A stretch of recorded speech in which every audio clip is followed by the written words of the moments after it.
I asked you a question at the end, and I'm not sure if you're the right person to answer it, but on one of the FBI posts, it said something about the person of interest took a left down the street and an individual followed him. I'm not sure if that's an FBI question. We just assume that's a regular person, not a second person. Just want to clear that. I do think you should clarify with the FBI. The person of interest, which is the photo that we've shown now in multiple venues with the additional videos that have come out, is the person of interest that we're looking for, which you can clarify with the FBI. I want to get back to one of the pieces of video that some people have commented about the alleged person of interest walking by a police cruiser.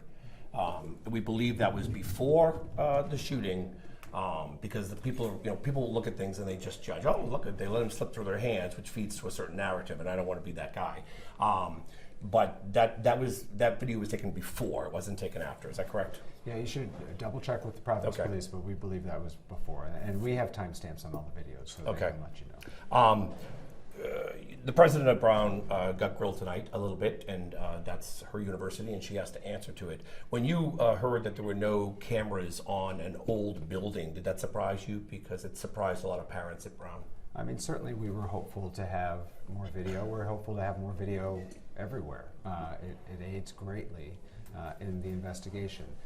But the City of Providence doesn't monitor who puts what cameras in private buildings, and so we certainly reviewed all the footage that we could immediately. You know, there was initially some confusion about whether or not we had even looked at the footage. We have, and as the Attorney General stated clearly tonight, there was nothing in any of that footage that we believe will help the public, help us identify this individual. You live in that neighborhood. Do you recognize him? No, I don't recognize him. I do live very close, and the law enforcement individuals have reviewed my cameras as well. Right, and I went down that street where he took the corner the other day and night, and I was surprised to find that lack of cameras on that street. Again, these are all private. There's a couple like doctor's offices or like small commercial buildings, and then it's largely residential. So these are private cameras and obviously private choices. As we've seen evolve over the last 3 days now, there's more and more camera footage coming out. We showed about a minute-long video tonight that included a couple new clips included in that now. And so the pieces of the puzzle are starting to come together in terms of movement and path. And so we continue to get more and more, which is why we continue to put out our call for help from the community. It's clear, and the Colonel said it, that this guy was casing, which speaks to the motive. It's pretty concerning that this guy who looks like Uncle Bob walking around a neighborhood clearly had intentions of walking into that building and carrying this out. Again, we don't actually know anything about motive yet. The first step is to identify the individual. We now know, as we disclosed tonight, that he was in the area earlier, and so we disclosed that fact to help individuals, ask for the help of individuals to look at their own footage. I think a lot of people were focused on that 4:05 and later, and what we're saying to the community now is we would like you to help us look at your cameras earlier. Right. As the Colonel said, you know, we're getting terabytes of data, and it makes it easier for us if residents can help us out and scroll through their video themselves. Obviously, we will take whatever they have. And that could also include cars, right? A car in the neighborhood that's leaving at that certain time, right, or some to that effect. Yeah, the Colonel mentioned, you know, if you have a Tesla, there's, right. I don't have a Tesla, so I don't exactly know what those cameras are. I'm talking about that you may not see somebody in your video, but you may have a car drive by, and that car could be maybe possibly connected, is what I'm trying to say. Yeah, as the investigation unfolds, and we will be sure to be transparent about it, if there are other things that we turn out that we're looking for, we will let folks know. Do you think he lives in your neighborhood? I would have no way of knowing that. Okay.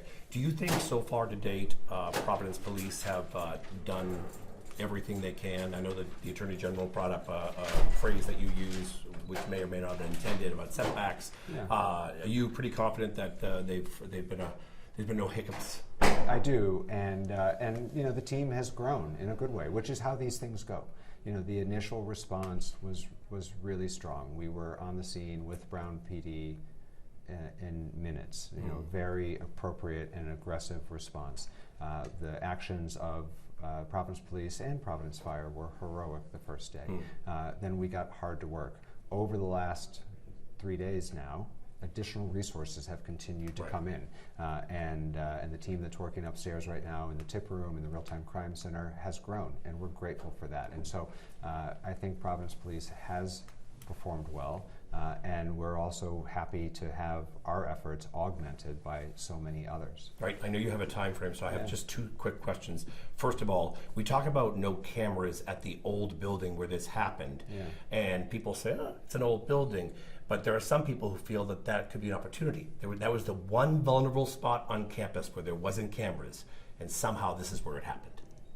Yeah, because we don't have an identification yet, we don't have any information about motive, and so it's I'm hard. talking about cameras, though. I know, but it's hard to ascribe intent if we don't have motive, and when we don't have an identification, we don't yet have motive.